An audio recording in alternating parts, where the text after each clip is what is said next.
This episode is brought to you by Tim Ferriss and his incredible productivity quote, "The task which hinders your task is your task," ladies and gentlemen.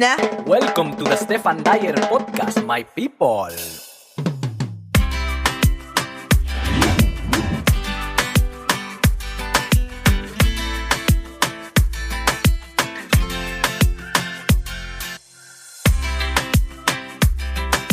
Hello, my people. ¿Cómo están, damas y caballeros? Welcome to the Stephan Dyer Podcast, where I welcome people with remarkable stories for amazingly vulnerable conversations. I am Stephan Dyer, former banker turned comedian and lifestyle entrepreneur, and welcome again to Season 2.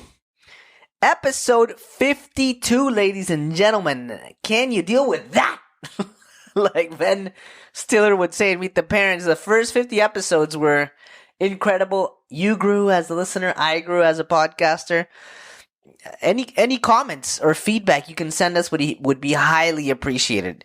Your favorite guests, your favorite episodes, anything that we can improve, send me a DM at Stephan Dyer on Instagram or email us to the Stephan Dyer Podcast at gmail.com. And here, cheers to another 50 episodes. Talking about this episode with José Carlos Gómez Bolaños was a masterclass on everything. So take notes. We are both obsessive about optimizing our lives. How can we do things better? We always message each other with book, podcast recommendations, tweet storms. And in this episode, we talk about the payoffs and challenges about being an immigrant, the sink or swim mindset, why you should study abroad, especially at a young age if you can, routines, systems, habits, identifying your normal states of flow and creativity, being a chameleon and the payoffs of adaptability, sleep routines, which José Carlos is amazing at. So take notes on the sleep part, especially the value of an inspirational circle of friends, legacy, and so many, a wealth of book and podcast recommendations to improve your life. José Carlos is currently an associate director for Scotiabank's investment banking team based out of Toronto, Canada, where he leads the origination and execution of mergers and acquisitions mandates in the power and utility sector across the Americas. He's previously lived in New York City, Montreal, Dallas, Mexico City, León, Guanajuato, and many other places, which you'll soon find about in the episode. Talking about the episode, if you like the episode, share it, of course. Give us a review, 5 stars. We love them 5 stars. Screenshot it on your IG, on your Instagram stories, and tag us at Stephan Dyer and at José Carlos G7. Oh, also big news. If you don't want to just listen to the podcast, you can now watch the episode video on Spotify video podcasts. So if you listen to it on Spotify, you can see the video. You can see us on 3 cameras. He's at the podcast studio in my house, North York, Ontario, Canada. And you can appreciate the incredible, amazing editing skills of the main man, Carlos Bolivar. All right, my friends, let's get it started. Let's get it popping. He's an investment banker. He's a high performer, problem solver, mental revolver. Ladies and gentlemen, enjoy this episode with José Carlos Gómez Bolaños like I know you will. In 3, 2, 1, go. Welcome to the Stephan Dyer Podcast. I have here my friend, the unbreakable, the unmistakable, the highly capable, the soul of the party, the genius, the habits, systems, genius, my great friend, José Carlos Gómez Bolaños, a.k.a. JC. How are you, my friend? I'm great, man. I'm great. Thanks for inviting me. This is a pleasure. Dude, I'm so excited to have you here at the studio. I know. Stephan Dyer Studios. It doesn't even have a name, but this is my den. No, but it's my positive wall. I'm happy you complimented it before we started. I know. It brings back a lot of memories. I was just complimenting the World Cup. Yeah, man. Good memories, man. So we met each other. How did we meet each other? 2013? 2014, right at the World Cup time. Yeah. World Cup time. Yeah, because we watched the Mexico games at the That's Duke right. of Well, Devon. and in Costa Rica games Costa Rica and everybody. games. Yeah. So 2013, I'm still at the bank. You had come from Montreal. That's right, for my internship. So I was like halfway doing my MBA. I took an internship at CIBC. Yeah. And turns out that every single Latino works for Scotiabank. So of course the network, got me, okay, who's watching the World Cup games? It's the Latinos. So I think we met at like a networking event with Latinos, and from there we're like, oh, are you watching the game? Yeah. I'm watching the game. It was it was bromance. So one of the traditions of the podcast is telling my guests why I invited them, and José Carlos is like my long lost twin in many ways. I mean, I don't have the sexy biceps that he has. He's taller than me. That's not very hard to do. But what I mean by that is, I feel like we're both like very passionate about what we do. We have like a party animal, not anymore as much as before, but we like partied.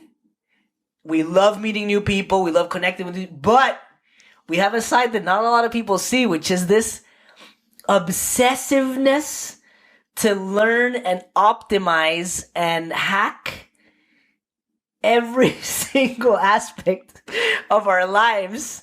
And our partners, Lauren and Narzely, like know this, where, okay, yeah, outside, like a restaurant is like, yeah, no, how are you? Blah, blah. But when it's at home, it's like, okay, we're gonna optimize our sleep. We're gonna read. I'm gonna read these books. I'm gonna learn how to do this better. Why would I take 3 hours if I can do 1 hour and free up time for what really matters to me?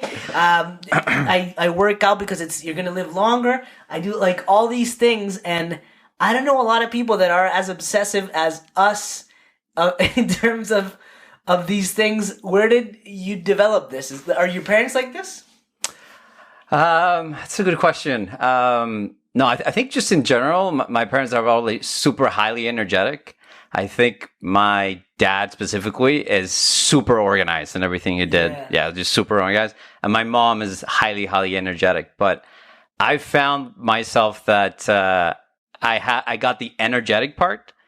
And I think at the beginning, not so much the organization kind of part. Yeah. And I found that with routines and habits, I was able to kind of channel that like crazy energy that I always got, right? Yeah. And, channel it for the good. Because otherwise I'll be just thinking of so many different things or just not being productive in general just because you don't have the specific attention for, a specific activity.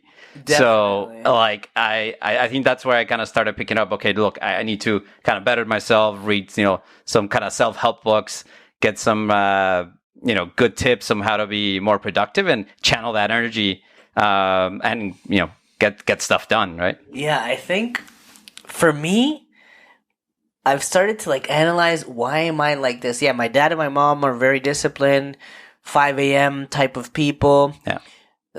Sports has been a big part of their lives and their health.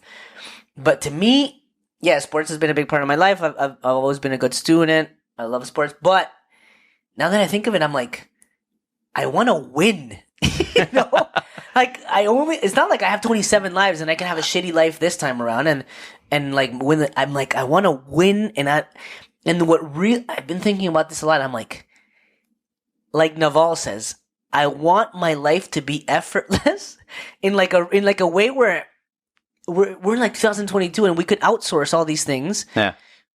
Where we could outsource the things that we don't like and as a result maybe we're bad at and free up time to double down on the things that we're really good at, which will make us better because we're good at them and make more money off of them. And as a result, with that money, pay for the things that we don't want to do, as opposed to taking so many hours to do like all the things that we don't want to do. And because that takes away time from the things that you love to do, you're not going to be good at them anyways. Yeah. So I'm pretty big on optimization, such as yourself. And José Carlos, you've seen this on my Instagram. He gifted me the best thing ever to happen to me. There's this podcast episode that José Carlos, we like message each other on Instagram all the time about like, hey, you should read this like tweet storm, this book, and it's called Naval. I was just listening to it in the car again. Oh yeah. How to Get Rich, the 3-hour compilation episode, and it's not just about getting rich. It's about being wealthy in all the areas of your life and success. How to be successful. So you're both your parents, energetic, organized, math PhDs. They are. And what I really want to know is, what was your childhood like growing up in Mexico with 2 PhD math parents? What was your childhood like, and what did you want to do when you grew up? Sure. I think most people just, get weirded out when I say, my parents are like PhDs in mathematics. Because they think we were like solving algorithms, right? Like, all day while we're like, even like, having dinner, and we're like, your dad starts quizzing you on like, some complex algorithm or something. They imagine like Goodwill Hunting? Yeah, exactly. All day. Which, no, we were like much more of a normal family, I think, in that way. I mean, certainly we were, I think, peculiar in a few ways. So actually, we're 2 brothers and 2 sisters. I'm the oldest. But I would say, I mean, just, little things that I think you don't realize until you kind of, hang out with normal people, right? That don't have parents that are PhDs in mathematics. Simple stuff. I remember as a kid always wanting to have a Nintendo, right? Yeah. Because you didn't. No, like just my parents refused to get me a Nintendo, right? That was like, and so the one day that I finally think that I have, a gift, right? This is the Nintendo. It looks like a Nintendo, wrapped in a box. I open it, and it's similar to a Nintendo, but not really a Nintendo. And I think you can Google it, and it might still be available. It's called Socrates. If you Google it, it's that Socrates. So essentially, it was Socrates. Like a knockoff of like a Nintendo, but specifically VTech Socrates. VTech Socrates. And basically it was like, imagine like a Mario, but you have to solve equations and multiplications and divisions.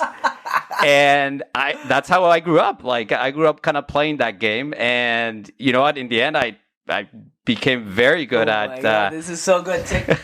Carlos, get this camera on. Look at the Socrates that José Carlos grew up with. Look at it, solving puzzles.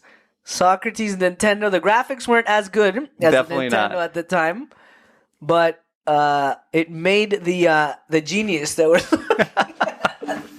Okay, continue. No, I think it. I mean, definitely had. I mean, you kind of look back now, right? Obviously, but I think by sort of like limiting that Nintendo and like kind of learning to play in the Socrates, like it did give me kind of some advantages. I was like so good at quick math, for example, right? It was like human calculator, like way ahead of like other kids. Yeah. So obviously I hated it for a while, but then it was a cool game. Until finally at some point I think my dad gave in and kind of gave us a Super Nintendo. It was too much to bear. But no, I think in terms of childhood, obviously I don't think I've ever had to study for a math class. I will always kind of like come back to whenever the exam was going to be done, and I just come back to my mom and be like, hey, I haven't learned anything, like teach me everything in a day, right? And what was Leon like in the 90s? Like, was it a lot of going to see Leon play soccer? Was it like, what were the weekends like? What were your parents like? What did the family do in the weekends? Yeah, maybe to take a step back. So I was actually born in Mérida, Yucatan. No way, I didn't Mexico. know. Yeah. So literally, essentially, as I was born, we've been hopping around like different cities and countries. So although I was born in Mérida, Yucatan, whereas my mother's family is from, probably like within a month, my parents kind of traveled over to Germany to do their postdoctorate. And that's where my sister was born, actually. My sister Viviana, yeah. How long did you live there? So we lived in Germany for, I think they were like there a couple of years, in Bochum, Germany. Bochum, okay. Bochum, I've Germany. never been there, but it sounds exciting. And then we came back to Mexico. We've been hopping around a few different cities. We were in Toluca, in Mexico DF, which I think you lived in. Then we went to Guanajuato, and then finally settled in León, Guanajuato, right? But that was probably until I was 9 or 10 years old. And that's where I usually tell people where I grew up, just because we kind of like move around a lot. And if for people that don't know, León is the shoe capital of the world. Have you been to León, actually? Yeah, I have. Yeah? I've been to Guanajuato. Okay. And León, I think I passed by, but Guanajuato is beautiful. It's beautiful. It's like a big tourist spot in Mexico. It is. It is. I highly recommend. I think the city that's most well known is San Miguel de Allende. Yeah. That's, there's a lot of retirees, Canadians, and and correct me if I'm wrong, but Guanajuato, it's like, I mean, it's not identical, but it's you could compare it to like Antigua Guatemala a little bit, to Cusco a little bit. It's like, is the word colonial a little? Yeah, and there's like mummies. There's mummies, the famous Las Momias. Las Momias de Guanajuato. I went there with my family many times, and there's is Guanajuato the place where you have the booths with the wine and people walk around and they tell stories? Yes. Yeah, I did that with my family as well, and you have a group of, maybe there's a name to this, but you have a group of like 30 people walking around the town, and you get like it's not a booth, but I think it's called a booth. Una bota de vino, no? And they're telling you stories about what this was like 200 years ago, and people are singing, and it's like an entire experience. Yeah, no, it was a former mining town, so it's beautiful because basically the city is within the hills, like built in the hills. Very small town, but it's very pintoresco. I don't know the word in English, but Pintoresco. Pinterest. It's that's where Pinterest got its name. Villa de Leyva is similar to that too. Yeah. Cartagena, maybe kind of a little bit, because you got the walls and everything. St. Augustine in Florida, maybe. Yeah. We got enough cities to compare it to. In France, maybe. So you started to travel very similar to my upbringing, because my parents are Costa Rican, but I was born in Costa Rica, but my parents are Peruvian. We moved to El Salvador I moved to El Salvador when I was 10, then to Mexico in 2001-2 during the World Cup in Japan. I was in Mexico when Jared Borghetti scored against Italy. Really? That's how amazing. Dude, the country, we all jumped at the same time. It caused an earthquake. Yeah. So Cuauhtémoc Blanco did the pass. Incredible. My hero. So then you started to...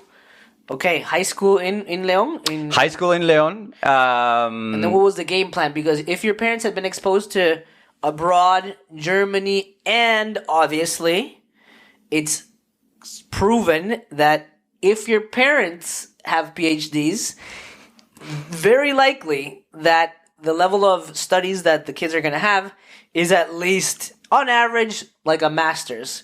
So they were like, okay, where do you want to go to study? What was the conversation like to go to school, which was the next step, university?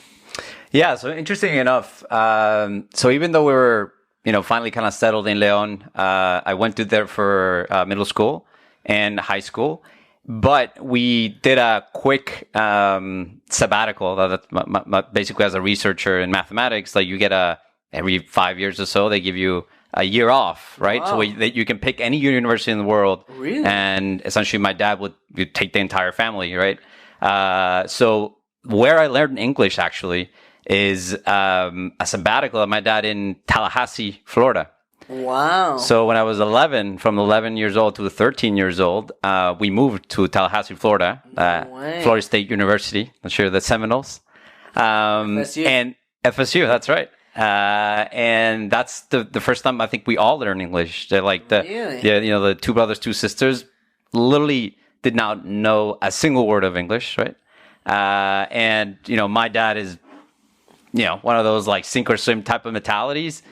Threw us in school without knowing like a single word of English. Literally, like I barely knew like chicken and hen. Like that was all. And that had to me like a sort of like a huge impact, right? Like once at the beginning we hated kind of moving out from Leon, and once the 2 years were done, we didn't want to come back, right? So I think that's one of the huge experiences that we had. First, we learned English, right? Yeah. And second is the first time we kind of actually remember living abroad, right?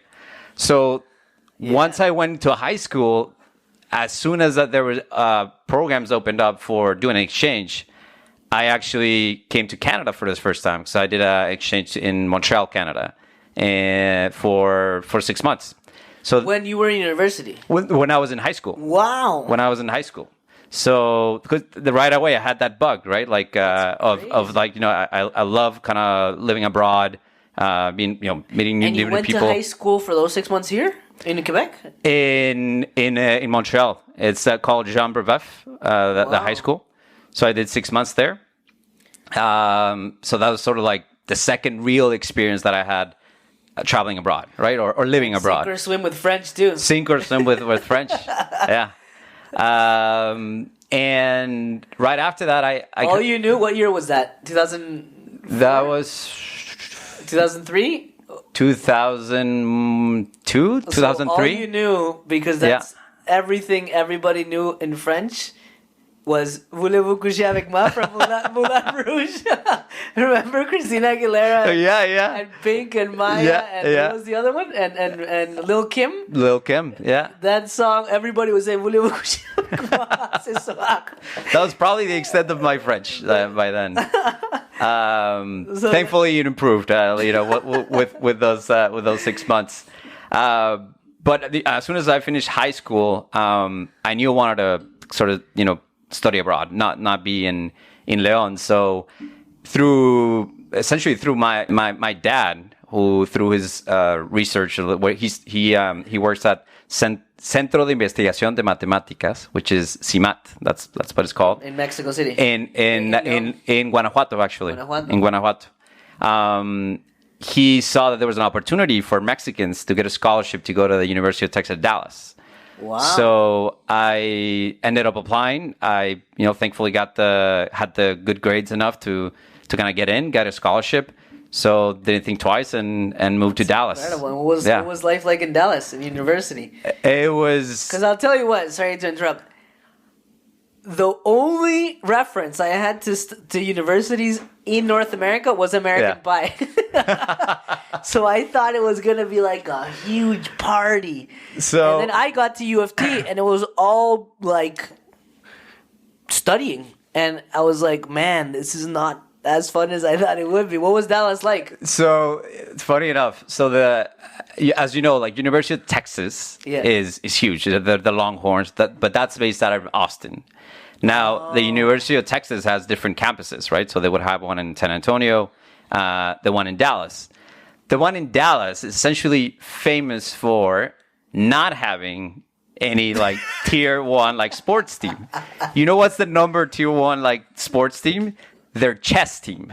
Get out. Their chess team is world renowned. Like really? they are legitimately like, I think at some point they were the number one. The Queen's Gambit. The Queen's Gambit based on the University of Texas at Dallas. So definitely, I wouldn't say it was like a huge party school. Probably quite the opposite. I mean, obviously still had a lot of fun times. But if you really wanted to kind of go down to the University of Texas at Austin, you could definitely, have a good time in 5th and 6th Street. So we did that often. But no, just in general, I think amazing experience. Again, just meeting a bunch of, new people, etc. And it's Texas, right? It's just, it's a different world, I think. Tell me how you jumped from Texas to McGill in Quebec again to what I really want to know. When I met you, you kept talking about this World Cup like a World Cup that you participated in about like MBAs against MBAs? Oh, yeah. Or like that you broke your hand playing soccer, that you were a keeper, and then like the guys would play, and like I met a bunch of like Marcial and other friends. So what prompted the jump from Dallas? Was it immediately to McGill, or there's something in between? No, something in between. So essentially, once I graduated, I took a job at Cisco Systems. So, sorry, what did you study in Dallas? So I studied finance with a concentration in probability and statistics. Okay. So once I graduated there, I took a job at Cisco Systems. They essentially were building their project management office in Mexico City. And yeah, I took the job, but it was essentially remote. Right now that everybody's working remote, this was, like more than 10 years ago. They were like pioneers of the technology, right? Like, so... I took a job at Cisco Systems. I was there for about 3.5 years, doing a bunch of different things from, business analyst, project manager, etc. And at some point I got the bug to want to do an MBA. So, kind of took out of the map. I knew either was like, a US school or Canadian school, but I had such a great memory of, when I was in high school, actually, of Montreal. And I knew McGill was a great university, and ended up applying to McGill. Got in. Thankfully, also got a scholarship. That's so amazing. so didn't think twice, and went to do an MBA. You should teach a course on how to get scholarships. and then you went to the World Cup of MBAs. Like, what's this? So the MBA World Cup. It's awesome. Honestly, it's awesome. So basically, what different MBAs do, and I think this is at a top university, they organize a tournament every year for different MBAs, and it's mostly the Americas, but sometimes the European MBAs also travel down. And they organize like a mini World Cup, right? So like McGill will come down, like Chicago Booth will come down, like Harvard will join, like just different MBAs would kind of join into this tournament. And for 2 or 3 days. So actually, it's in one day, the majority of the games that take place. They put you in a group, just like a World Cup, just like essentially like a World Cup, but this is with the NBA classmates, right? And again, the issue with McGill is, so the normal NBA has, I'm not sure if you know, but it has like class of 400 to 600 people, right? Wow! They're huge. It's like a big high school, medium-sized high school. Yeah, where you can find a lot of talent to play for soccer. Obviously, huge different backgrounds. But what McGill MBA is renowned for, it's very concentrated. So the class is small. It's a class size of 70. Wow. So it's part of sort of like the tailored educational program that you receive. So not everybody has been a soccer player. There were athletes definitely from different sports. They got hockey players. You got any basketball players, etc. But we managed to kind of scrap up a team. For us to go play, and we did decently well. But in the game, that's where so I ended up being goalkeeper because we did not have a goalkeeper. So I played goalie once I was younger, and there was a penalty kick. I stopped the penalty kick, but in the rebound, just like you go all in. And the other player did as well, and he like hit my wrist. He kicked your wrist? Kicked my wrist, broke it, and that was that. And didn't pay for it. Made you pay for it. That's right. That's insane. Yeah. And then during McGill was when I met you, or had you finished your MBA already? No, so that was like basically there's a 2-year MBA. So the first year was completed, got the internship at CIBC. Yeah. And that's when we met. And it it seems like for the longest time we knew each other, and we would have beers, and then once we were in the same bank we would like hang out more and everything, and we ended up working in the same department for a year. We had the same boss for a while, and the craziest part is we had no idea that. Well, at that time, I wasn't really into books that much, or like all these little things and systems and habits and routines. But once I quit the bank in 2017, I always tell this story, but it was like sink or swim for me, and sinking was not an option in terms of I quit the bank to pursue my professional career in comedy, and to me it was like I can't fail at this. I don't want to go back to the bank. Yeah.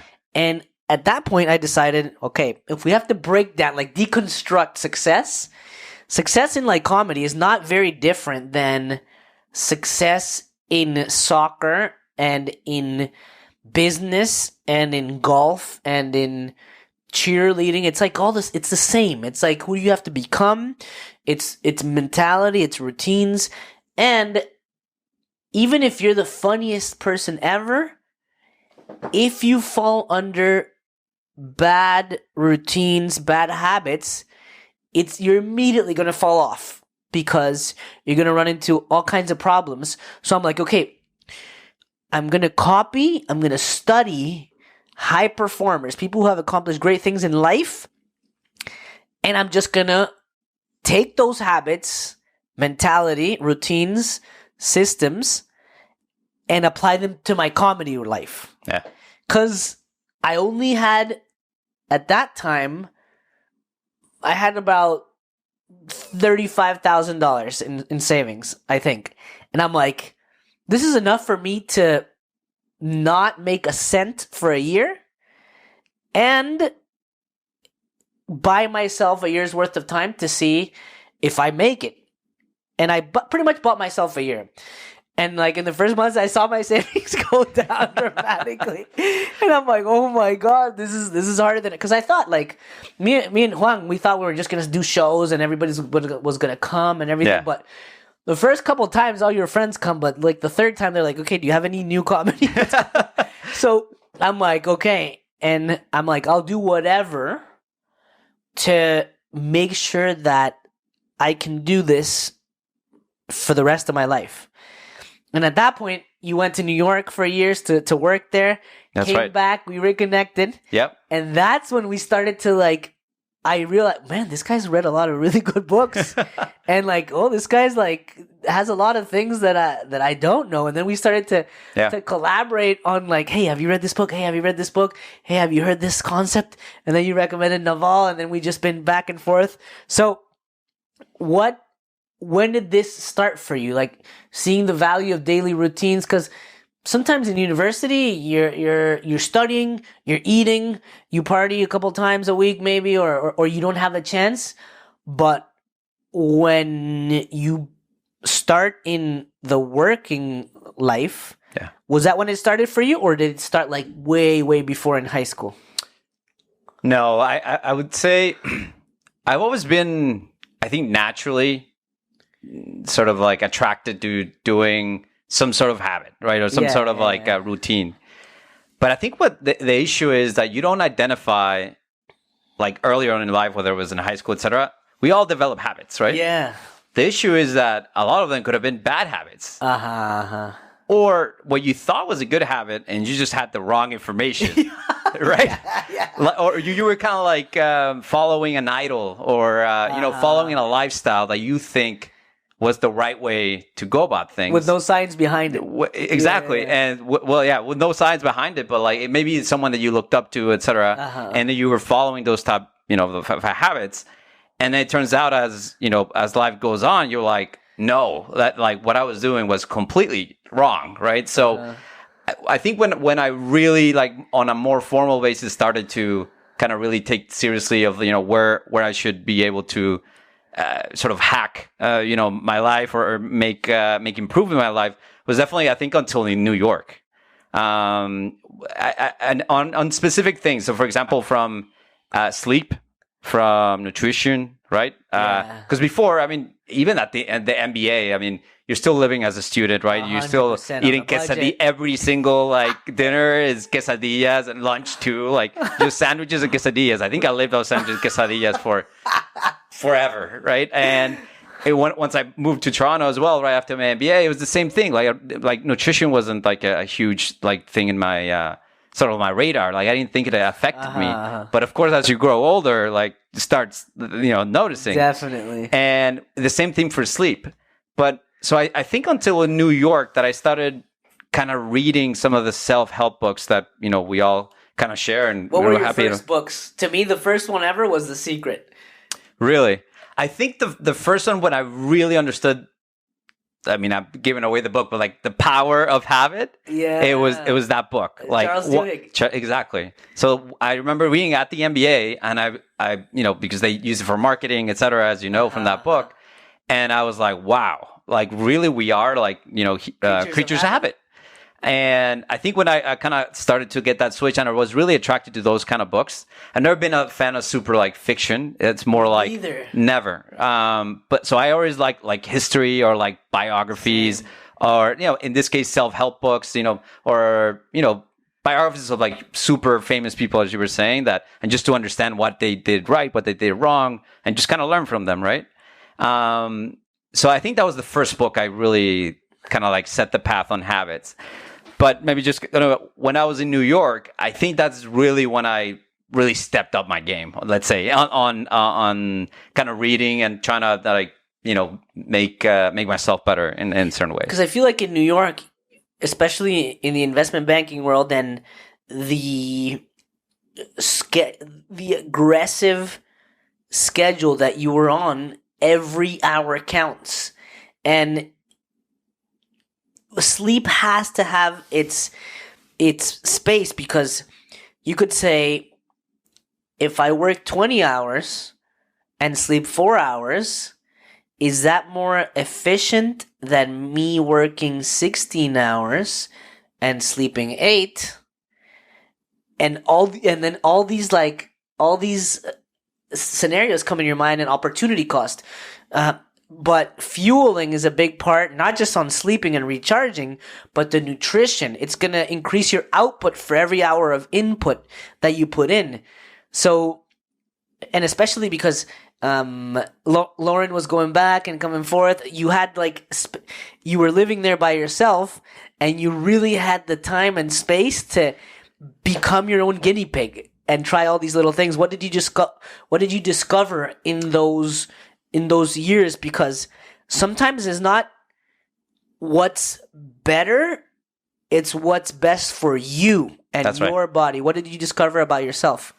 I think before I had this, mindset or chip, whether, again, old way of thinking or however you want to call it, but it was just like, you'll get plenty of sleep when you're dead. That was my motto. 100%. I follow it. Like, so I was working brutal hours, as you can imagine. More in New York, the hustle and bustle, work hard, play hard kind of mentality.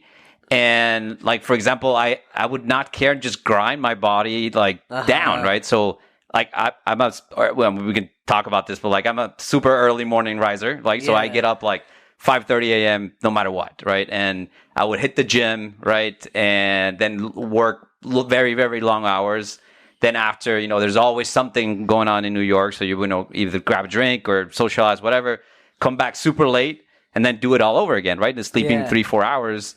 And that's what I thought, well, that's the life. But like, in order to function even, I don't know if you ever tasted like what a pre-workout is.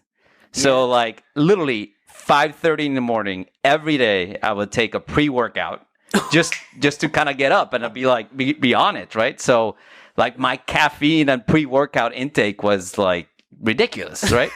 Because like in order to function like that's like the only kind of that was the kind of the way because I thought like as long as I hit the gym, I hit the hours, sleep didn't really matter. But then what started happening is you realize how much sleep is important is you start getting injured, right? Yeah. So at the gym I would get multiple injuries, I would get sick constantly, and until Lauren, she was like, I'm going to give you the best book you ever read. And it's called Why We Sleep. Really? Yeah. So it was actually from her, Why We Sleep.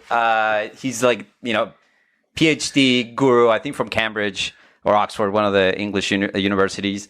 And he's like this sleep guru. His name, I think, is Matthew. Oh, I might have to put it in the show notes, but Matthew. We'll put it in the show. We'll put it in the show. But basically, he says that sleep is like the holy grail of everything, Really? right?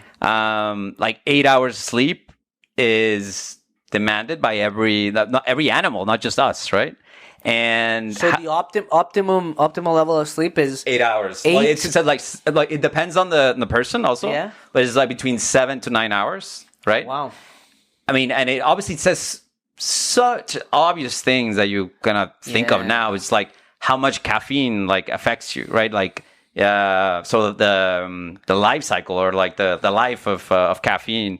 What type of lights you should be kind of using in the Really? bedroom, just and how everything's like connected to just nature and That's how gonna we be on my book list. you have to read it. It was a game changer kind of for me, and also, the thing is, it's supported by so many studies, and it's so obvious. Like, all those all-nighters you used to pull in school, right? Like, because you did not study anything. Yeah. They were counterproductive, right? Yeah, According to like cramming is horrible. Cramming is horrible. Like, so basically, what happens is, you might kind of, at the moment when you kind of study, like remember a few things, but right after you forget, like nothing is like Yeah. saved in the actual hard drive, right? Jim Quick So- and Limitless is I'm reading right now, and he says the same thing.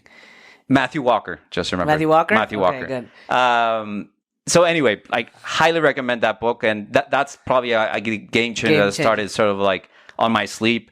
Then started, getting to a lot of nutrition. I understood why I was getting so many injuries, why I was getting sick. What's your top book for nutrition? I think it was just different sort of authors. I started actually just kind of getting into productivity hacks, and then you might know I was like, so Tim Ferriss. The 4-Hour Chef? Work Week? No, he has a 4-hour body. Oh. 4-hour body from Tim Ferriss. So that gives some good tips, but he actually another actually gift from Lauren. Lauren's my girlfriend, by the way. Is a recommendation. Shout out to Lauren. Shout out to Lauren. It's called Tools of Titans. Yeah, I think Do you have it? Yeah, no, Tribe of Mentors. So I have the ones like Tools of Titans, where basically he compiles, all the different podcasts and interviews he's done, and he puts all the routines and habits of the most famous people. It's almost like a cheat sheet. You can just kind of like browse through, right? And there's a section for like health, right? And I could kind of started reading and understanding like, okay, what should be, what you should be doing, what should be eating, etc. And then from there, just kind of follow online, like with actual sort of, gurus on the subject, and not follow like, just. I love it. Yeah. And we went to lunch like a few months ago with Lauren and José Carlos, and I couldn't stop like laughing and appreciating the sleep routine that you have. Can you break it down? Because people are going to love this. Like the do's and don'ts, but go through your routine and after it, say the don'ts. Sure. And again, this applies, I think you just kind of, like everything on habits, you need to learn what works for you and what doesn't. So there was a lot of trial and error for this, for sure. But basically there's a bunch of different things I do. The first thing is just sort of stretching. You get like those foam rollers, right? Yeah. So that kind of like, helps circulation going over. Because it's not the sleeping, and it's like before sleeping, the routine starts, right? You have to. That's right. Wind down, unwind. Like, how does it? What time does it start? At 7, 9? No, you should. Well, it really depends on work, of course. Like whether I have like a deal, kind of huge deal, kind of going on or not. But I usually try to, since I wake up at 5:30 in the morning, try to be in bed like 9:30, 10 at the most, right? So before that, like that's what kind of like the routine starts, where I was, very picky about lights, right? So like these kind of like super bright lights, like no, right? So you have to be like, toned down lights. In theory, you have to stop watching like TV or looking at your phone, like anything that has sort of like, at least 1 hour before bed, or at least, or 2 hours. About 1 hour before, I would say. At least that's kind of what worked for me. No screens. Or the least amount that you can, or in your phone, you put it on night mode or whatever, so that you stop getting the bright light. I start doing some foam rolling. So I literally have like a foam roll right next to my bed. Yeah. I foam roll for a bit. Then what else I would do? So once I kind of a journal. That's another thing that really kind of helps me. In bed? Do you have the in journal bed next to your bed? I literally have one of these, like right in bed, and how long I'll pop do you it journal? open. Probably journal for about 5 to 10 minutes. And it's basically going over your day, or is it anything that's on your mind? So it's a couple of things, and I had to tweak around with that sort of habit as well. It really helps me to sort of like compile the day. Okay, what went right, what went wrong, and then having a to-do list for the next day. Yeah, that's huge. To me, that is key because you then avoid decision fatigue the next day, and you avoid thinking and planning and all this. You know what? No, I would even say so. Definitely decision fatigue for the next day. That's a huge one. But for me, I always found that the hardest thing for me to do is falling asleep right away. Like I always had different thoughts going ahead, and most of the time I realized is to-dos of the next day, right? You're always worried about like, hey, what are you going to do the next day? And I have this to do and this to do. But if you don't write it down, right, like your brain just keeps coming back to it, right? Especially when you have like you're working on a big deal or like there's something kind of bothering you.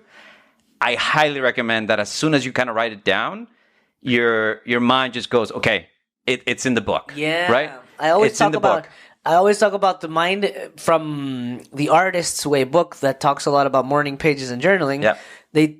Julia Cameron says that the mind is like a well, and in other words, that the water or whatever the thoughts, they can't go if you put them on the page, then you get new thoughts. Yeah, and it's like it's crazy, and also some of the people that come to my productivity machine workshop, they're like, yeah, but I procrastinate a lot, and I'm like, me too. Everybody procrastinates, but I use it in a positive way. For example, if you know that you work well under tight deadlines, or like you always get stuff done right before you have to hand them in, and you have to hand in something on Tuesday at 3 p.m., schedule it for Tuesday at 9 a.m. Whatever. Procrastinate, whatever. Yeah. But because it's scheduled, you feel better than if you hadn't scheduled it. Yeah. And it just goes to show with the journaling, you put it on the page. Yep. And it's less it's less worrying than if you hadn't put it on the page, Exactly. No, and to me that helped me a ton, because that's always, of course, with no caffeine and everything else. But no caffeine. Oh yeah, well, I mean that's like no caffeine at noon. I stop any caffeine intake, because I'm highly sensitive. I found out like very sensitive despite the C4s and like the pre-workouts and all that history. I'm still like highly sensitive to caffeine, right? So, and what time is the last meal? The last meal is around 6 or 7 p.m. So you give yourself like 3 hours of like you kind of like digest, because that also kind of impacts your sleep. That's pretty good. Highly recommend it also not to take any sugar at all, because that also kind of like spikes up after 7. Yeah. So basically, do all eat everything you can like before 7. Just give yourself 3-4 hours. So once you go to bed, you're not like digesting, right? Yeah. Because what people don't understand, and I just found this through my nutrition habits course with Clorofila Vida that I took last year. This was mind blowing for me. But again, it's kind of common sense, but you don't understand it until you kind of read it somewhere or you get reminded. But what I didn't understand is that when your body is using its energy to digest food, it's by definition, it's not using it to rest or recharge. That's right. So that's why sometimes if you eat a lot and then you go to bed, you have these nightmares. Also, you don't rest as much. So that's why intermittent fasting, I love to do it, because you haven't ate anything since 6 p.m. or 7 p.m. or 5 p.m.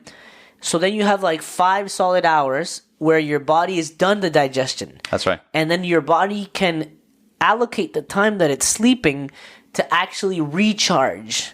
And then you're good to go. Also, when your body is not digestion, if it's digesting, it's also using all that energy to digest.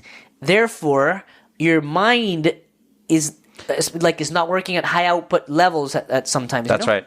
No, and I would encourage everybody that has an Apple Watch or whatever smartwatch, just look at the differences, right, in your sleep patterns, right? Like whether the you REM? ate before or yeah, just like heartbeat or whatever. It's night and day. And don't even get me started with alcohol, right? Like if you drink before, like you get no sleep. It's like, scientifically proven, no deep sleep, nothing. Like that's why you feel like complete shit the next day, right? Yeah. Like because just not only, yes, you might be hungover, but even to this day, right? You think 2 beers, and you won't go to sleep just because you got basically no sleep, right? It was just no deep sleep. So the next day you woke up like, terrible. Sorry, where we were? The sleep routine. So Yeah. So what happens after the foam rolling? Okay, so foam rolling, Journaling. then journaling, and then I end up reading. How many minutes? That really depends on kind of the book, but I would say probably 15, 20 minutes So reading. that you allocate the reading every day toward like in the night. You don't read in the morning. So I always read 2 books at the same time in parallel, I guess. But I wouldn't say, I guess, reading. One is, so I use audiobooks a lot. Yeah. So during the day, I listen to an audiobook while I'm doing either chores or, just Working any out? active, working out, as well. So you see a podcast and an audiobook. And then at night, I allocate it to just like actual paperback book, right? Oh, yeah, I love that. And so that's kind of my final kind of stage of sleep. And that usually has worked out for me a lot. Just there's something about, especially if you're reading like a highly engaging or creative book, that once you start, obviously getting sleepy after a while, but you close it and you end up kind of dreaming about it, right? Which is that's why I always kind of pick very interesting kind of books, right? I wouldn't say highly academic, but like, it does have sort of like a scientific kind of aspect of it, or just something interesting that kind of gets your mind working. But because don't you find that if you're maybe solving a problem and you have a really good sleep, the next day, I swear it's like magic. Yeah. You solved it. It's so good. Right? It's so good. It's amazing. And that's what kind of sleep does. And I think just kind of putting your brain to work with either an interesting book or a fun problem. The next day, you have so much mental clarity. Yeah. Which is a key ingredient to productivity. But we're not going to jump into productivity yet because, okay, you turn off the lights. Is it pitch black, the room? Curtains? A couple of lights there? Environment, definitely, I think, if I would say probably the number one thing that like kind of kept me up that I found is like pitch black. Like any little light, I would get up. That and like, hopefully it's like, no sound at all, right? But that, that's asking for a lot. But because I've always been the guy who, almost like a German Shepherd type, right? Like one knock and like I would get up for anything, right? Just this small like cricket. Do you use earplugs? I do not use earplugs. I used to, but they always kind of ended up falling out. Yeah. But I found that a much more effective way is, just pitch black. Just pitch black. That really kind of helped me. So we just play, cheap blackout curtains. That did the trick. And the final kind of environmental, let's say, aspect on sleep, the precise temperature that Matthew recommends is 19 degrees Celsius. Really? So in theory it has to be cold, right? So like very cold. Wow. Not very cold, but Is fairly that because cold. we evolved sleeping outside thousands of years ago, and maybe it's colder at night. I think it has to do just like the difference between the body temperature that you have. So we're around like 23 degrees or so. The difference between the body temperature and like just the outside temperature, and it really kind of helps you kind of fall asleep.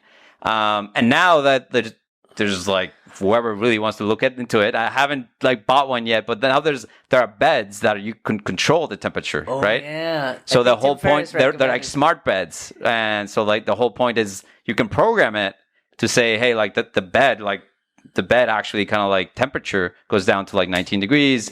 And then as you're going to wake up, and it kind of matches your sleep cycle too, whenever you had 7 hours, 8 hours sleep, the temperature starts rising and it gets to, kind of hot one, and then you wake up naturally. Yeah. So that's where like that technology on sleep is going. So it's 5:30.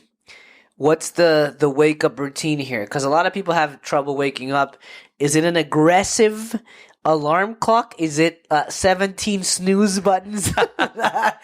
So- This is like Lauren. Like Lauren, we talked about this at lunch where Narzely does that too. Like, I'm like, It drives me insane. oh my God.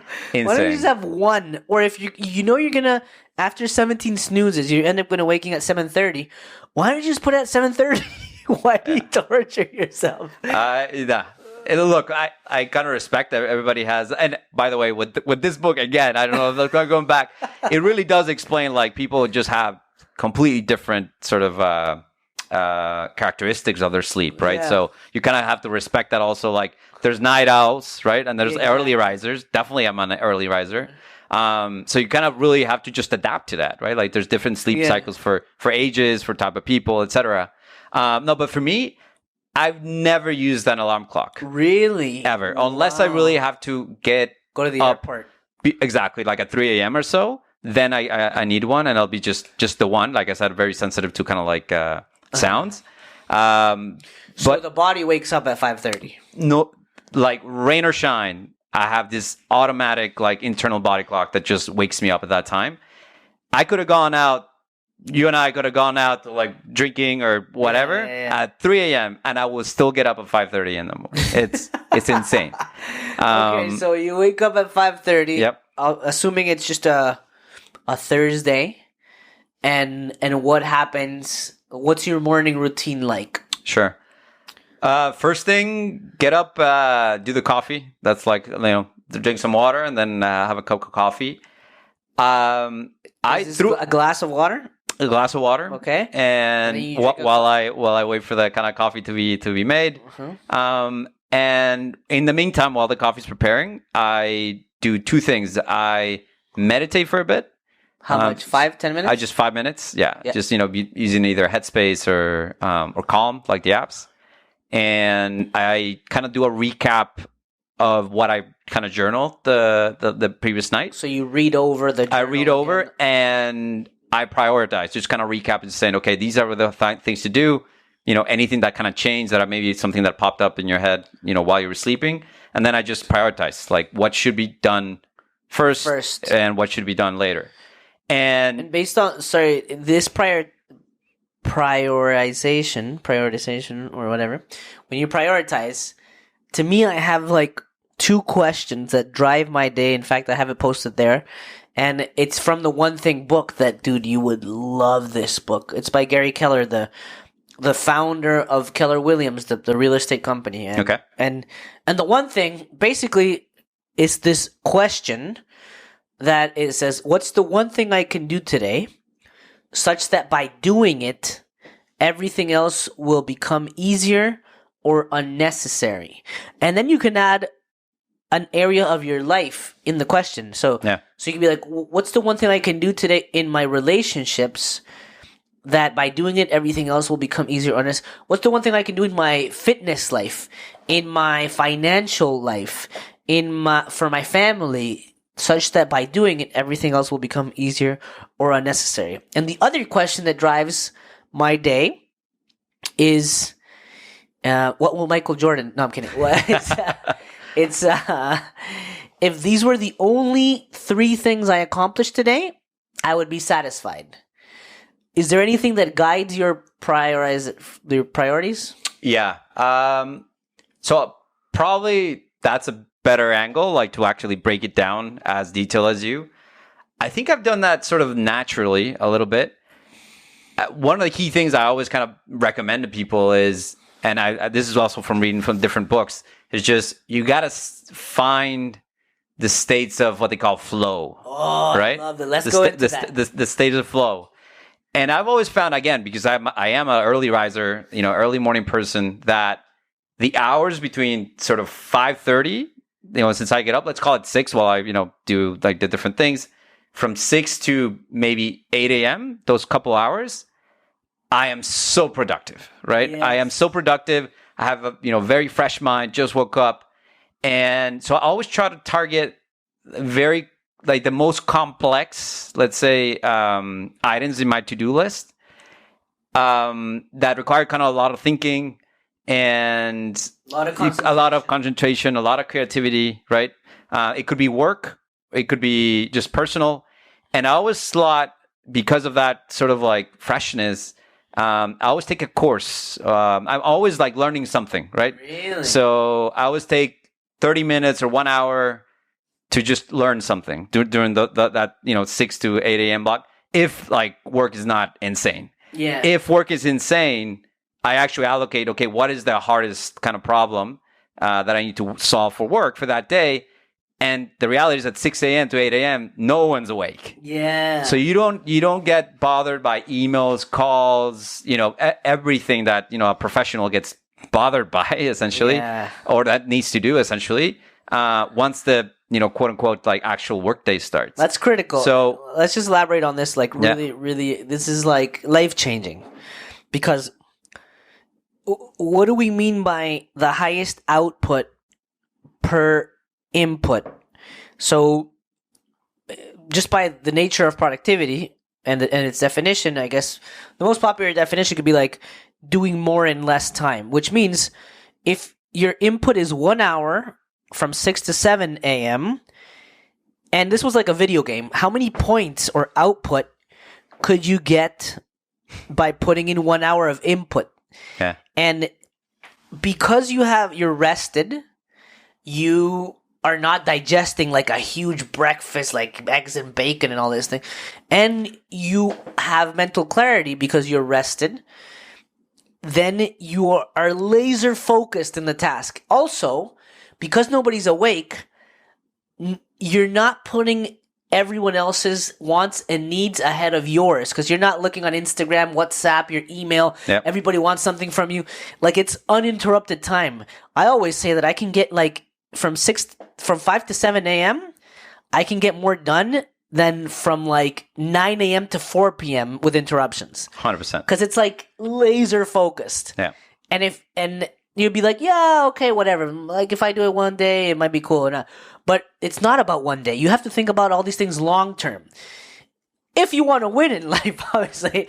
So if you, like, I want to win. So if you do this for 5 times a day, like 5 times a week, for 50 weeks a year, let's call it 250 times the next 30 or 40 years of your life, 100% you're going to be balling for the rest of your life. You're going to beat everybody, because chances are nobody else is doing it. And it's just going to be like small price to pay.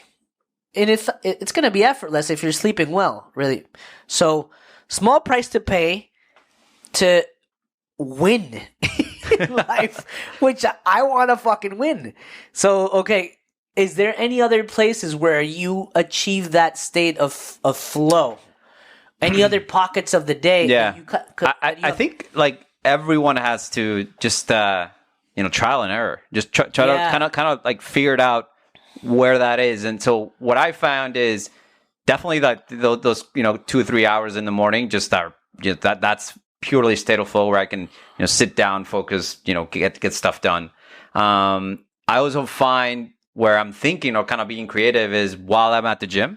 Yeah. So once I'm done with those hours, I always hit the gym, and either at 7 or 8. Yeah, it's about 8 a.m. though that I hit the gym. Now that we're in COVID times, right? That obviously will get adjusted if we kind of go back to the office. But I find every time I'm in the gym, I'm also just be able to kind of think of any kind of problem or hear any kind of podcast, be kind of productive that way, or that gets me thinking, whether it's Naval or whoever that really kind of engages. I find that's a good state of flow.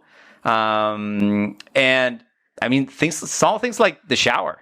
When you do the shower, just think about it. Like, I probably had the best ideas ever while you're in the shower. It's crazy. I have my own theory about this. Kind of stole it from Naval a little bit, but a lot of people have their best ideas in the shower while they're driving and while they're doing like weights or whatever in the gym. Yeah. And my hypothesis is the body is preoccupied doing something, but the best part about the shower is that it's the only pockets of the day that you're just doing what you're doing.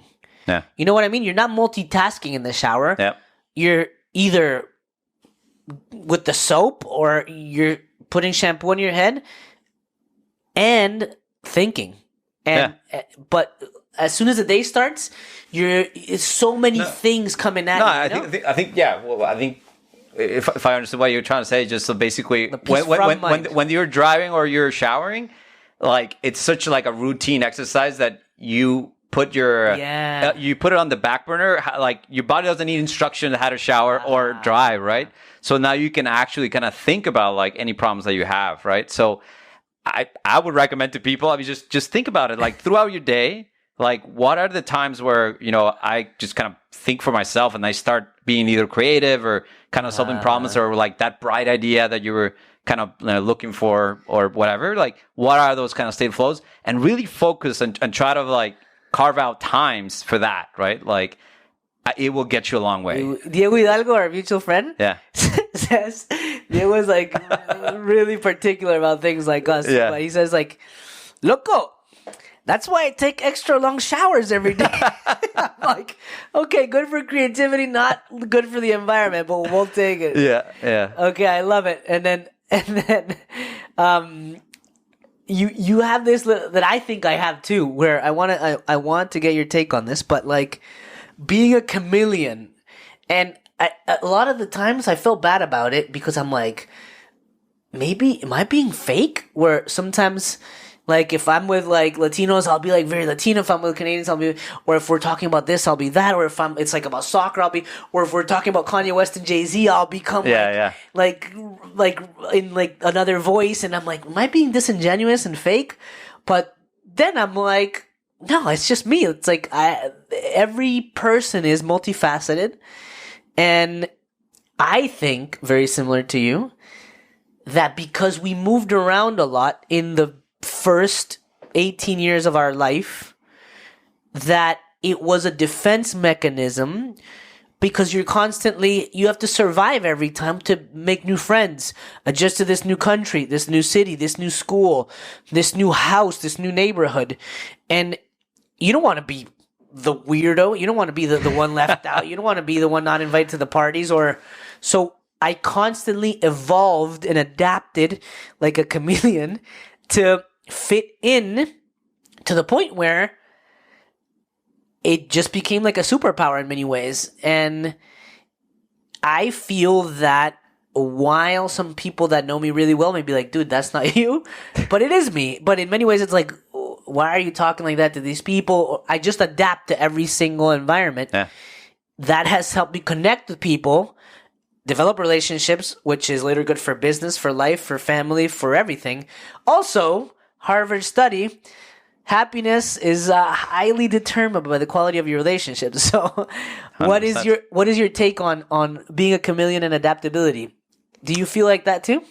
Definitely, and I completely relate. I do think it's sort of like an output of having moved around a lot. Yeah. And as you said, it's like a need, right? That when you move around so much, you need to make new friends. I think by now I have this innate ability to easily relate with people and make friends very fast. Same. And that's... I didn't realize that was unusual until probably like mid-20s or so, that I think, you know, by then I don't know, moved around to X number of city. And I think it was my mom who actually mentioned it to me. It's like, do you realize how, because I always told them, you know, especially when you're doing like phone calls, etc., and you always mention like a new friend, right? Like, oh, I'm hanging out with X or I'm hanging out with Y.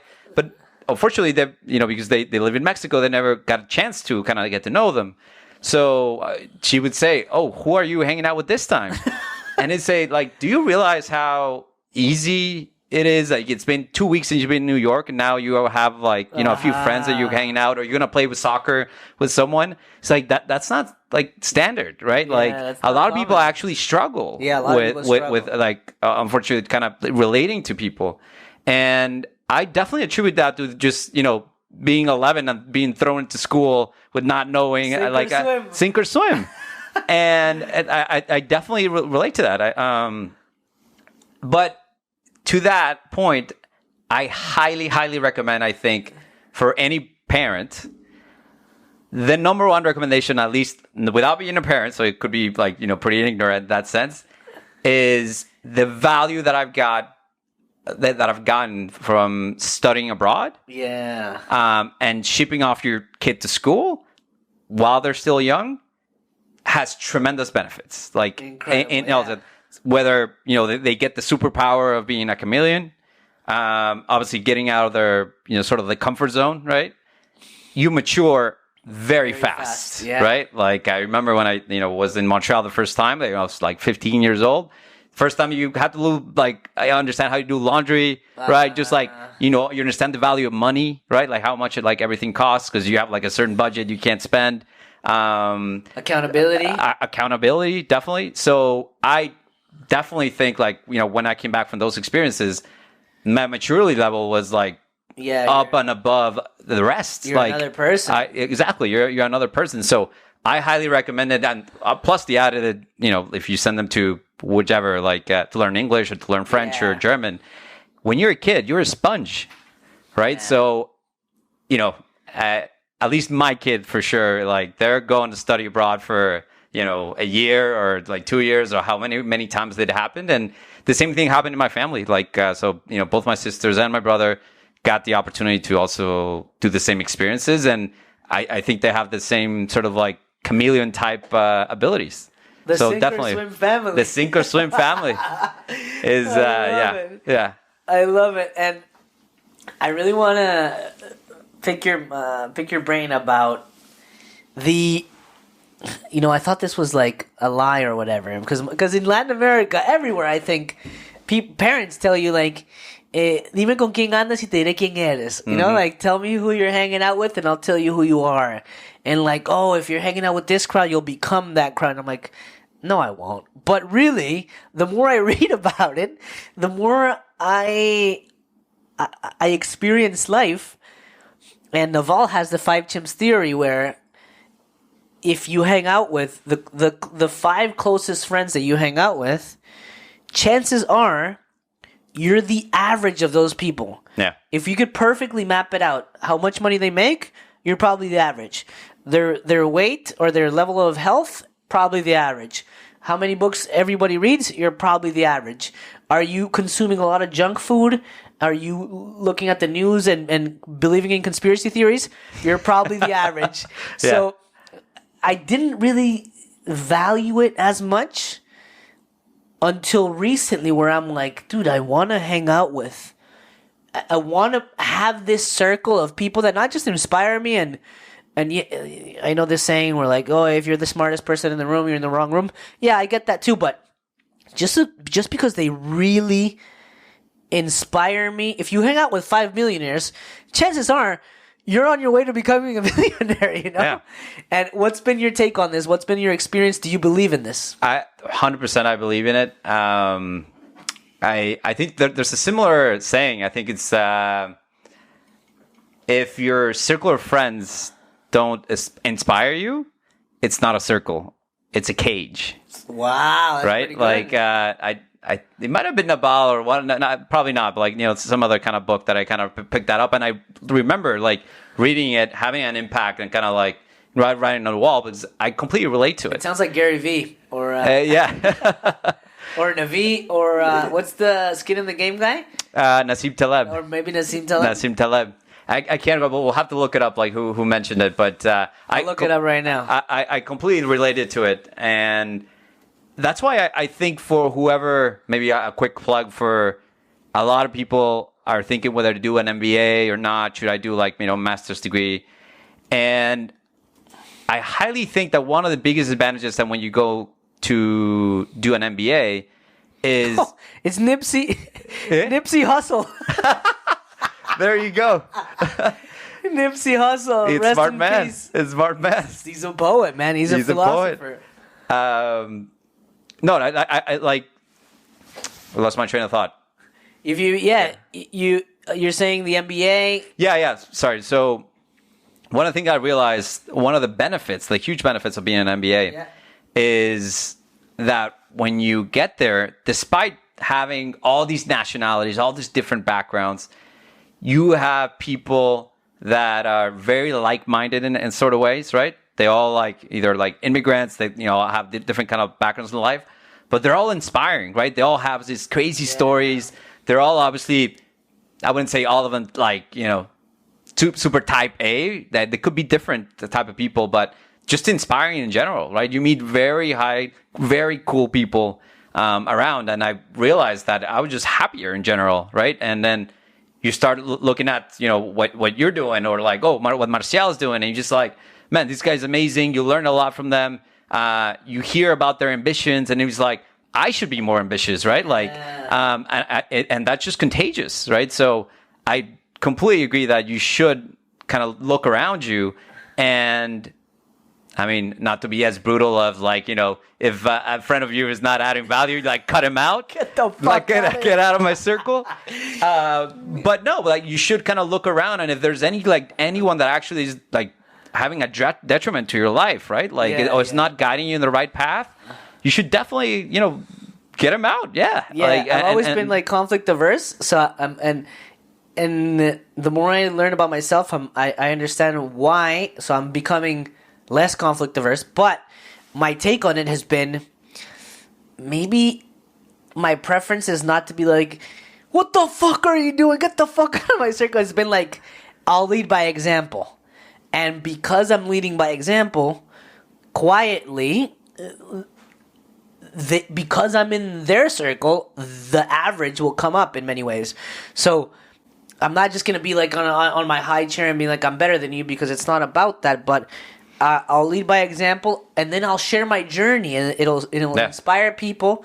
We always talk about these things. I like to surround myself by like-minded people, and then I'm always sharing little books, sharing little things in there. And I discovered that the things that I was most embarrassed or scared to share online or in person are the same things that I should double down on and continue doing and sharing, because ironically, those are the things that inspired people the most, mostly because relationships move at the speed of vulnerability, and by sharing them, you're being vulnerable, all these things that you didn't want to share.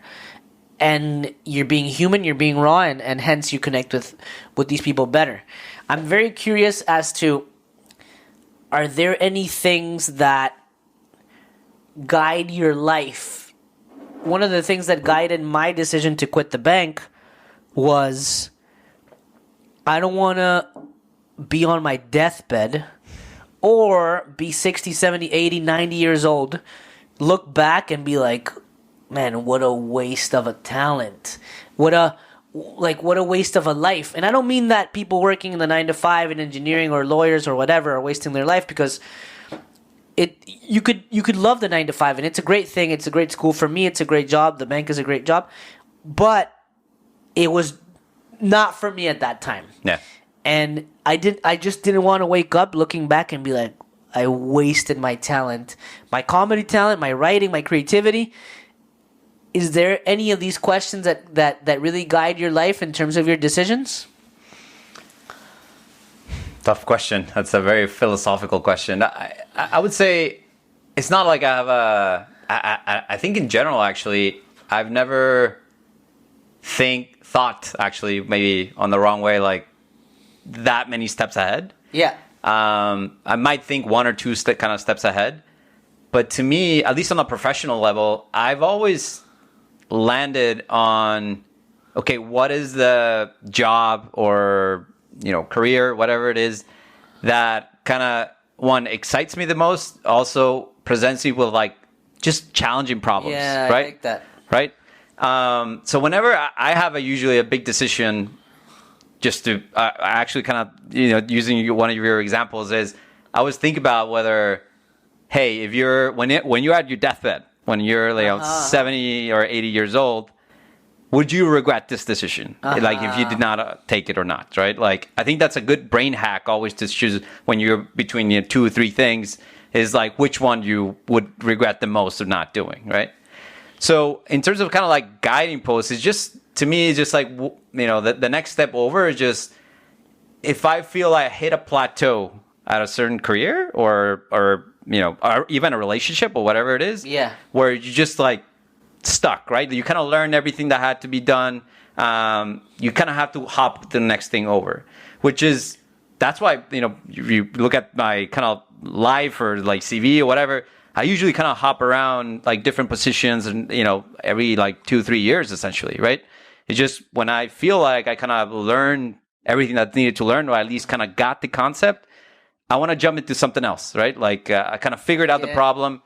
Okay, move on. What's cool? What can I? It's not a sink or swim anymore. You're just cruising, Exactly. Yeah, that's exactly right. And I actually, funny you mentioned that. I felt like almost every single jump I made, like, which from like random, like from like I being in technology, right, like project management, then ended up as an investment banker, right, like in between a lot of hops. And half the time, like, I did not know what I was doing at the beginning, right? Like, but I think, I think senior leaders in any organization, or what you should be looking for, is that kind of like mentality, right? Like, you don't have to be the smartest guy in the world to learn investment banking. Like, it's not rocket science, right? Exactly. Or almost any field, actually. Unless it's actually like you're Elon Musk and you're sending rockets to the moon, then you need even he doesn't know how to send them, but he knows people who knows people to do it. Exactly. So I mean that's kind of like where I've sort of follow the track in life. Again, like for example, my next few career moves, or even from personal life, I don't have a clear path. What I do recommend people, and I did this kind of recently and almost do it yearly, is just you have to set goals of, okay, how do I want my life to be at the end, right? Like, okay, what is that bucket list that you're going to have before you die, kind of thing, right? And whether it's from like family perspective, career perspective, personal perspective. And the reality is life is not a straight line, right? Yeah, exactly. It'll be just a bunch of moves, like even backwards or forwards, whatever. Yeah. Like it's just going to be like just a crazy line. And as long as you kind of get more or less to the goals that you had at the end, that's what matters, right? And then essentially enjoying the ride. I know it's like very cliche, but those moves, it's totally true. And that final destination can evolve as you age, Totally. But just having a clear idea, I think it's very important. A couple weeks ago, I think you told me something about looking at yourself as the director and actor of your own movie. That's right. And I kind of like that, because I'm like, yeah, I'm the actor, but I didn't think of it as a director, and that's pretty cool, because you're directing and you're acting. The way I see myself, I think I want to get your opinion on this, but the way I see myself in this life, because again, I want to win, is. Do you remember like the Power Rangers, where it was like the Power Ranger and they were inside, like in the heart, like navigating, like controlling this?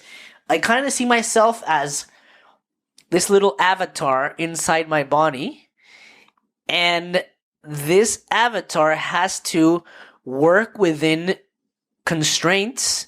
Yeah, okay, I'm 5'6", I'm 5'7", I'm very creative, I'm not very tall, I'm funny, I'm disciplined, I have trouble executing, but thanks, I have my wife who's very good at executing, I'm very good with communication, so I just have to navigate through life with what God gave me to make the most out of it. So my real goal in life is to get to know myself. Yeah. Like that self-awareness. And Conor McGregor or Bruce Lee said, like, know yourself to know others. I'm just like giving myself the gift of self-awareness. Because the more I know myself, the more I'm going to be able to understand my strengths and and as a result, because I know them, I'm going to be able to double down on them. Also, if I know my weaknesses, I'm going to be able to mitigate them, but really double down on them so I can achieve great things in life and fucking win. And so everything that I do, apart from the fact that I love to learn just like you and take courses and always feel like I'm growing, really what I'm trying to do is like get to know myself. Because a lot of people think that because we live inside this body, we know ourselves, but we don't. a lot of people live miserable lives and because they don't know themselves. You know, if and it's a long process. You know, what's your take on that? I completely agree. Actually, there's a good quote.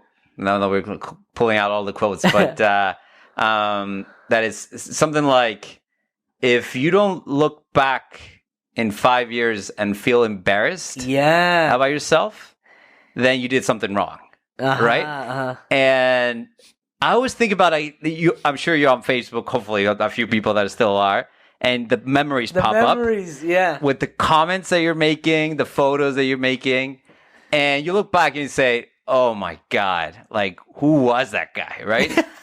And it's good to be embarrassed, you know what? Because that just means you're growing. You're growing as a person. You're getting to know yourself, as you were saying, better and better. Completely agree on doubling down of what you think your strengths, but I think the whole purpose of the journey is like understanding what are those strengths, right? I think the best way is probably people pointing out to you, but it just doesn't ring a bell until you kind of finally get it, right? But that takes a journey. So I highly recommend, just look back. Like, I hope in 5 years we look at here and I'll be like slightly embarrassed about slightly embarrassed about a few things we're saying because things have evolved. But no, I think it's definitely like, sort of like a great saying. And then the final thing I would say on the quotes is like, definitely, I don't know what I read. It was like another brain hack is for the big decisions was definitely looking at yourself. You're like, you only have one movie. You're the actor. But if you're the director, like, step back and look at yourself. What would the action hero do? Yeah. Right? What would the action hero do? Like, you only have one life, right? So, so when you have, like, I mean, it doesn't have to be like, crazy adventures, but, whenever you're kind of deciding, well, like, just staying home because, I don't want to be, I want to be easy, or you have a plan for X that you kind of wanted to do. Just go ahead and do it. Like, do you want to be like kind of like the boring movie? We're just like, you know what I mean? Like, there's no action. No, you want to be the sort of like the action-packed hero as much as possible, because that's what you're gonna regret in life. It's like, if you look back and you kind of miss several opportunities that you didn't take. So I think it's a cool brain hack that I read. It was like, oh, that's right. Like, step back and then you look at yourself. It's like, okay, if you were in a movie, would you do it or not? So I think at half the time, like, look at your bucket list and just go ahead and do that. Definitely. Right? Definitely.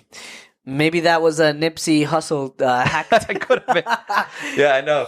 Maybe it was like Tupac now saying. Okay. I want to start to close this off because I don't know regarding the books that I love, the type of books that I love. But if there's a guy who has read the books that I love, and let's drop books and podcasts that shaped our lives in terms of productivity, well-being, success. So I'll start with 5.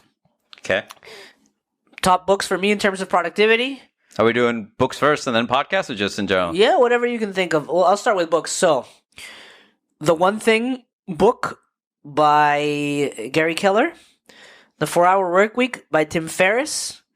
The Compound Effect by Darren Hardy. Never Split the Difference by Chris Voss. Although it's negotiation, it's my favorite book because it's all about negotiate. Life is a negotiation. Work is a negotiation. Your salary is putting your kids to bed is a negotiation. Especially if you're an introvert and you're listening to this, it's really good because it's not the bullying type of negotiation that you can, and it's not like slimy. It's actually really good.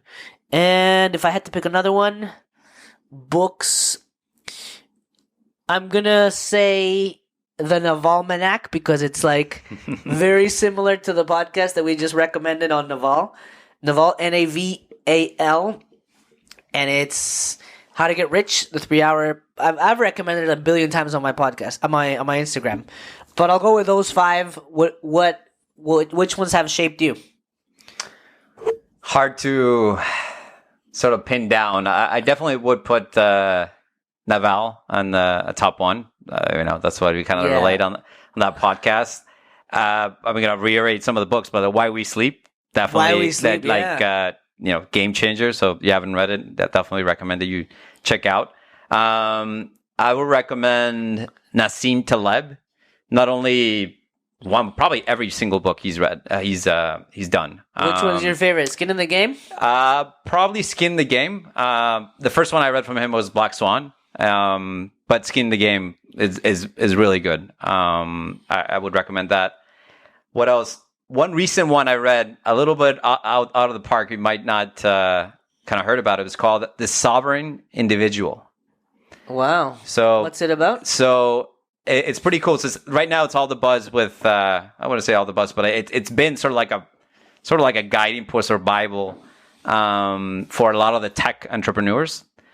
It's essentially a book that was written in 1999 and called, or like essentially almost like Nostradamus predicted a lot of the things that we have going on right now, from Bitcoin, the Really? super wealthy sort of like individuals, essentially the fall of nations, or the loss of power and more power going to the states, right? So that they're going to be competing for talent. They call the sort of like the remote workforce that's going to be full time. So, as you read it and take it with a grain of salt, it's a very libertarian type book. Mm-hmm. But just read it, and it's just a game changer of how 20 years ago or more than that, they foresaw like the revolution that's going to happen with a sovereign, with individuals essentially no longer working at corporations, but working for themselves, like doing exactly what you're doing, but like with creativity, and that's where like most people are going to be focusing on, right? Yeah. Versus working at Ford Motor Company, that's or whatever it was, like for 60 years in Detroit.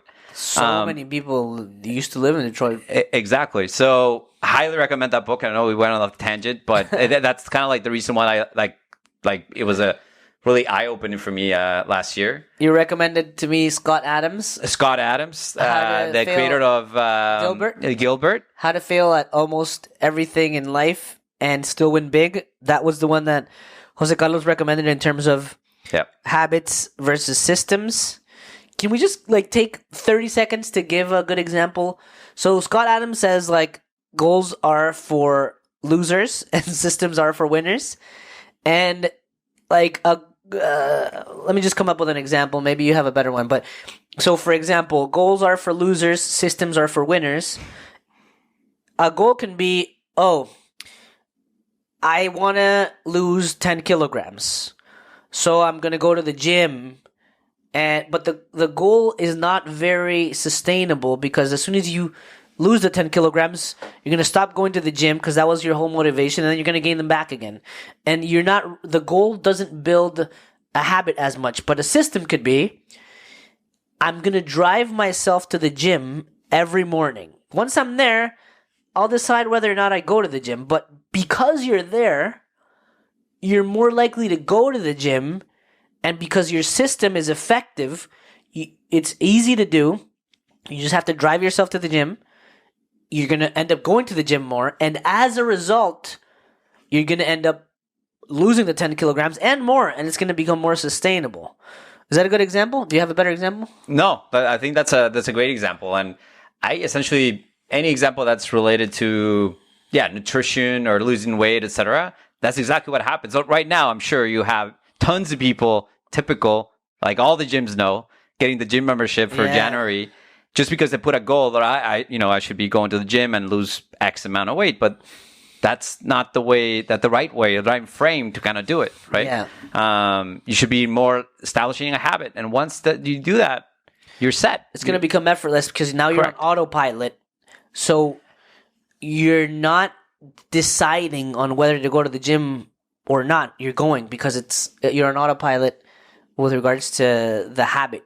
Okay, what other books? I would just add one more thing on that book that I think was not just that, but it was kind of sort of a game changer for me, was one way to get ahead in life essentially is just to find sort of like 3 things that you're kind of good at, and you don't have to be the best in the world, because not all of us are Michael Jordan's or Messi's, It's too hard of a challenge. It's too hard of a challenge to be the number one at something, right? It's very hard. So his sort of recommendation of how he got ahead is essentially to find your three strengths, as you were saying, double down on them. Top 25 percentile on three things. Top 25% on three things, and naturally you're gonna be, become like a great individual, obviously, in those three things, and just probability-wise, you're gonna be in the top ranked of all those items. So, I highly kind of recommend that as well. Definitely that book. That's genius. I talk about the Scott Adams thing all the time because, for example, his thing was, okay, I'm not the best drawer, but if you watch so Scott Adams is a author, but the creator of Dilbert as well, which is a cartoon that's been around for like 30 years. In Latin America, you might have seen it in the newspapers, everywhere in the newspapers. And so he says, I'm not the best writer. I'm not the best cartoonist, but I'm pretty good in business. Yeah, because he has an MBA. Yeah. See, and then he went to work for a corporation. Yeah, so he worked at a corporation. So he's good in business. He's good at drawing. Okay, he says like I'm okay. I'm in the top 25% of drawing. Top 25% now. So he's good, not great, and he's good at writing. So that sheer combination of being really good at three things, just by like permutations and sheer statistics and probability, not a lot of people in life have that combination. That's right. So if you're like a good surfer and you're a good designer and you speak French, maybe you could be the next designer for surfboards in like St. Bart's, or because they speak French or whatever. But so identify the three things that make you like incredible. The other thing that I love about that book, okay, now we're going on a tangent, but it's like the chicken or the egg. Are you good at something because you're passionate about it, or are you passionate about it because you're good at it? Yeah. And to me, that was fucking mind-blowing. Because I always thought, I didn't even remember what I thought, but I used to think the opposite of what he says, that you're passionate about something because you're good at it. Anyways, I got confused, but you get the point. And that, just read the fucking book. Just read the book. We just spoiled the book. Yeah, okay, read the fucking book. Just read the book. Highly guaranteed. Okay, now podcasts. I got the Tim Ferriss podcast because he deconstructs high performers. Armchair Expert, which is Vulnerability by Dax Shepard and Monica Padman. I love. And there's another one that I've been listening to a lot. No, I think those two are my go-tos. The Stephan Dyer Podcast.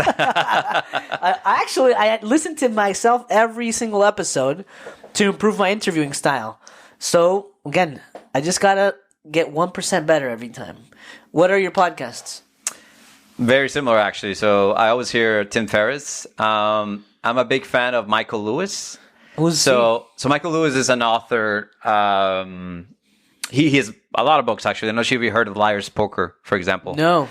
So, especially if you like finance or you were in banking, he has an amazing writing style. He has a lot of books. So he's did you see the movie Moneyball? Yeah, I love that. So he's movie. the writer of that book. Yeah, he found Billy Bean, etc. Wrote the book. So I highly recommend anything by Michael Lewis. But most recently, he has many, many books on different subjects and just amazingly sort of like written out. The first few are more towards banking on the craziness that happened in the 1980s, and then evolved to like different subjects, right?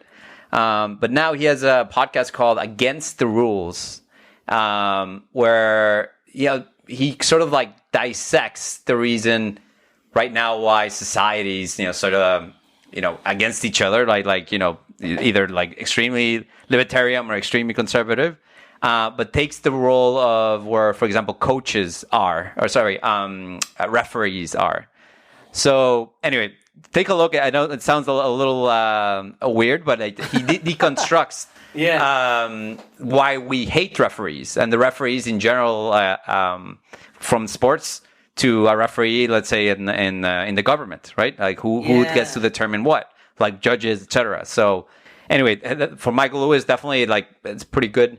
What about Guy Raz? Yeah, how I built this. So I am super into startups. Lauren, my girlfriend, is working at a startup, and I've always found anyone's story that builds a business from the ground up, from 0 to 1. Actually, that's another book that you have to read. Which one? 0 to 1. Really? Yeah. Who did it? Michael Lewis? No. José Carlos Gómez? Is Peter Thiel. Oh, I've listened about. Yeah, I've heard about Peter him a Thiel, lot. 0 to 1. So if you're into startups, entrepreneurship, etc. The E-Myth, incredible book for startups. Yeah. So Michael E. Gerber. So if we go into startups, I listen to Guy Raz, how I built this, and I just hearing those sort of incredible stories. And then Reid Hoffman, the creator of LinkedIn, and the part of the PayPal mafia, has another podcast that is called I forgot right now. But he essentially dissects this. It's similar to what Guy Raz does, which interviews startup people. That I'll have to look it up. And the other one that I used to listen Masters of Scale. Oh. Masters of Scale. I've heard about that. It's really everywhere. good. I've heard about it everywhere, and I didn't know it was a podcast. Yeah.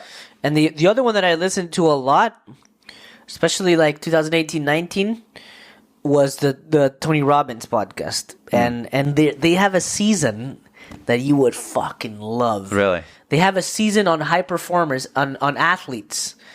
And they interview Mike Tyson, Michael Phelps, Conor McGregor, what's the guy? The snowboarding guy, Shaun White. Shaun White, yeah. Like triathletes, like crazy athletes that have accomplished everything. And again, like a lot, not everybody, but a lot of them, it's like pure habits and routines where it just becomes second nature. On we and could go on. about this for hours, but we're going to go on to the champagne question, which is the last question that everybody gets. And it goes like this. If we were to meet a year from now with a bottle of champagne, what are we celebrating in José Carlos Gómez Bolaños' life? 2023, what are we celebrating? Wow. You caught me off guard. I should have listened to the end. You know what? Just to make it funny, just 2022 is that World Cup time. So yes. So hopefully by then, Mexico is the World Cup champion. I'm going to lift this up. Are you planning to go to Qatar? I am. You are, or you're planning? No, I'm planning to go. Obviously, no one at work probably knows that yet, but no. So, just some background. I've been to 2 World Cups. So I went to Russia and I was in Germany, German World Cup. Phenomenal. I recommend it to anyone to go. The experience is just amazing. Again, just traveling and getting to meet people. And especially if you're a soccer fan, it's one of the most amazing kind of like experiences. So I am planning to go, and not as optimistic that this could happen, but hey, you never know. So. I love it, man. I wish I could go to. I think I have it on my vision board. The Qatar. There it is. Oh no, that's Russia. Maybe I should add the Qatar. But it's been a dream of mine to go to a World Cup. I've never been. Highly recommended. Put it on your bucket list. It's just, I can't. Probably the best summer of my life was 2006 in Germany. That World Cup was just amazing. Opening game, Germany, Costa Rica, 4-2. That's right. Philipp Lahm, insane goal. Nobody could have stopped it. 1-0.